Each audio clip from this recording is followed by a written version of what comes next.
In January 2021, the Board of Supervisors adopted the Public Trust and Confidentiality Policy, more commonly known as the Trust Policy.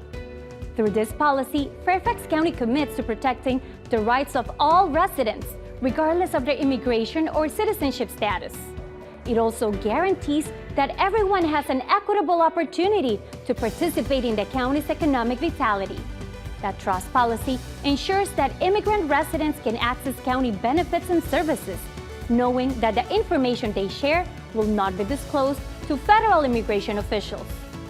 One Fairfax recognizes that the county's racial, ethnic, and linguistic diversity is a key source of the county's strength, and in support, the Trust Policy establishes countywide standards for information sharing and other protections.